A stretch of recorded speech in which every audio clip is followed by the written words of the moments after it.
दोस्तों, गुलामी एक अभिशाप है जिसे अफ्रीकन्स ने सदियों तक झेला है। अगर रीजन की बात करें तो आपने ये कहावत तो सुनी ही होगी, किसी पेड़ के कटने का किस्सा ना होता अगर कुल्हाड़ी के पीछे लकड़ी का हिस्सा ना होता। दोस्तों, अफ्रीकन्स के साथ भी कुछ ऐसा ही हुआ। अफ्रीकन्स ने ही अन्य अफ्रीकन्स को गुलाम बनाकर बेचा। बात 16वीं शताब्दी की है, जब अफ्रीका के कोस्टल एरियाज में रहने वाले मूल जनजातियों में आए दिन आपसी युद्ध हुआ करते थे। इस युद्ध के दौरान ये अक्सर अपने विरोधियों को कैद कर लेते थे और बाद में उन्हें एक गुलाम के रूप में बेच देते थे। समय के साथ यहाँ गुलामों के बदले हथियार खरीदने का चलन शुरू हुआ और जब गुलामी प्रथा की शुरुआत हुई तब अफ्रीकन्स को सबसे अधिक गुलाम बनाकर दुनिया के अलग अलग हिस्सों में ले जाया जाने लगा, जिसमें से एक ब्राज़ील भी था।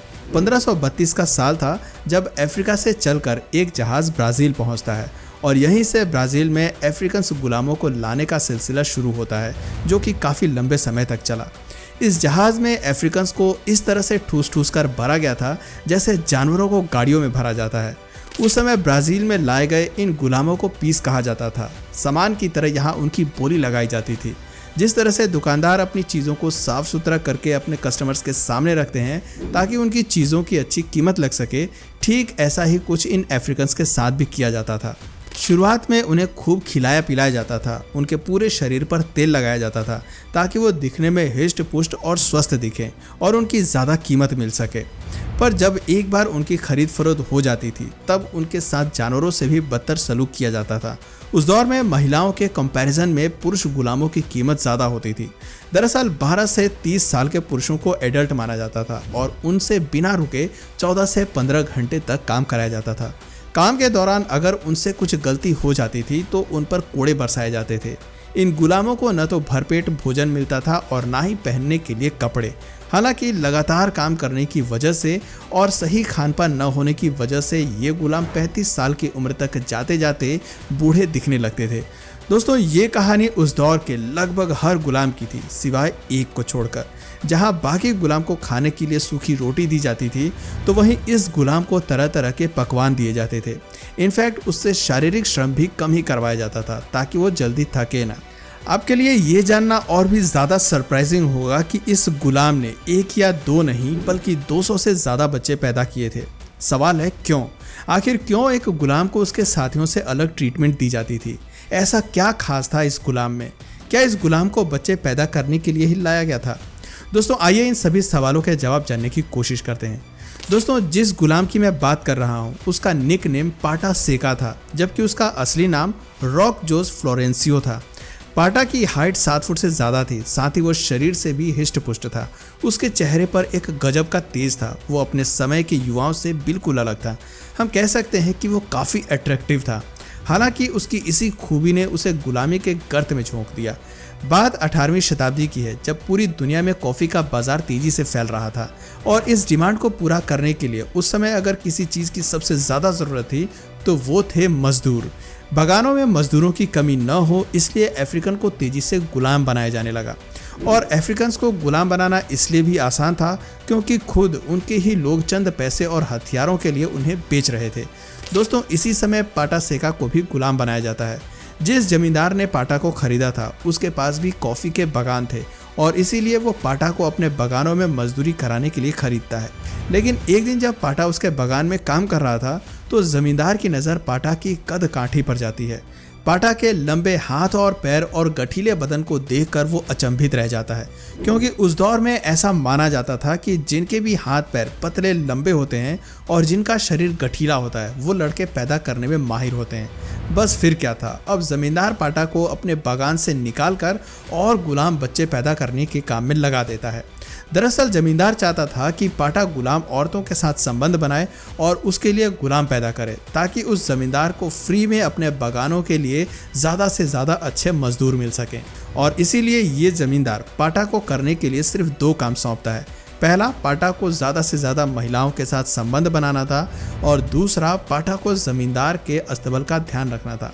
जमींदार के आदेश पर अब पाटा के न चाहते हुए भी उसे हर दिन अलग अलग महिलाओं के साथ सेक्सुअल रिलेशन बनाने के लिए मजबूर किया जाता था।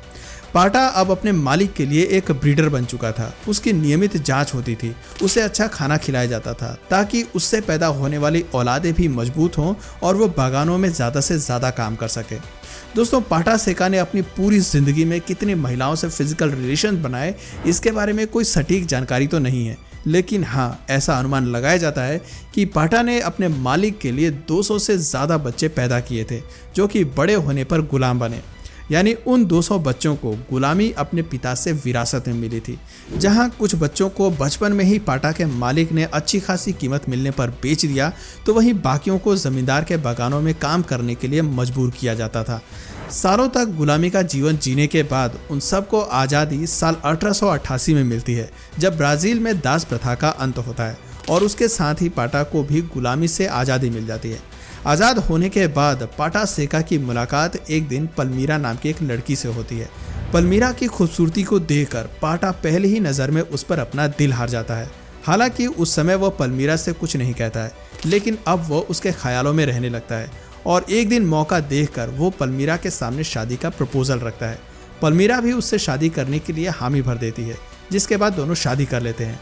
आगे चलकर दोनों के टोटल 9 बच्चे होते हैं। पाटा सेका की उम्र को लेकर कहा जाता है कि वो 130 सालों तक जिंदा रहा था। साल 1958 में 130 साल की उम्र में उसकी मौत हो गई थी। दोस्तों पाटा सेका की मौत भले ही ब्राज़ील से गुलामी का दौर बीतने के बाद की घटना है, लेकिन कहा जाता है कि ब्राज़ील में दास प्रथा आज भी बरकरार है। जी हाँ, सुनने में भले ही ये अजीब लगे, लेकिन ये सच है। इटालियन मीडिया के आंकड़ों के मुताबिक ब्राज़ील में गुलामी से आज़ाद हुए श्रमिकों की संख्या साल दर साल बढ़ती जा रही है। साल 2020 के आंकड़ों को अगर देखा जाए तो उस साल 936 गुलाम श्रमिकों को ब्राज़ील में आज़ाद कराया गया था और ये संख्या साल 2022 में बढ़कर 2075 हो गई थी। इसके बाद साल 2023 में भी पुलिस ने एक ऑपरेशन चलाकर फरवरी महीने में 207 लोगों को यहाँ से आज़ाद कराया था। इन लोगों से यहाँ अंगूर के बाग में मजदूरी कराई जाती थी। पूछताछ में पता चला कि इन मजदूरों को ब्राज़ील से 3000 किलोमीटर दूर बाहिया स्टेट में लाया गया था। बाहिया ब्राज़ील का एक ऐसा स्टेट है जहां ब्राज़ील की ब्लैक पॉपुलेशन का सबसे बड़ा हिस्सा रहता है। दोस्तों अंगूर के बागों से छुड़ाए गए लोगों के मुताबिक उनके साथ यहाँ मारपीट की जाती थी। उन्हें सुबह जगाने के लिए बिजली के झटके दिए जाते थे। खाने में सड़ा गला खाना दिया जाता था। हालांकि ब्राज़ील सरकार से जब इस बारे में पूछा गया तो उन्होंने इससे साफ इनकार कर दिया। लेकिन चाहे ब्राज़ील की सरकार ये बात माने या ना माने, वहाँ अब भी गुलाम बनाने की प्रथा चालू है। कई कंपनियां यहाँ लोगों को नौकरी देने के बहाने उनकी खरीद फरोख्त करती हैं। तो दोस्तों आज की वीडियो में बस इतना ही। दोस्तों गुलामी प्रथा को लेकर आपकी क्या राय है, अपना जवाब हमें नीचे कमेंट सेक्शन में ज़रूर बताएं। और अगर इस वीडियो से आपको कुछ नया जानने या सीखने को मिला या फिर इंटरेस्टिंग लगा तो प्लीज़ इस वीडियो को एक लाइक करके अपने फ्रेंड्स और फैमिली में से ज़रूर शेयर करें। और यदि आप इस चैनल पर नए हैं तो प्लीज़ इस चैनल को सब्सक्राइब करके बेल नोटिफिकेशन आइकन को ऑन कर लीजिए, ताकि हमारे आने वाले वीडियोज़ आप मिस ना करें। मिलते हैं फिर किसी वीडियो में नए टॉपिक के साथ, तब तक के लिए नमस्कार।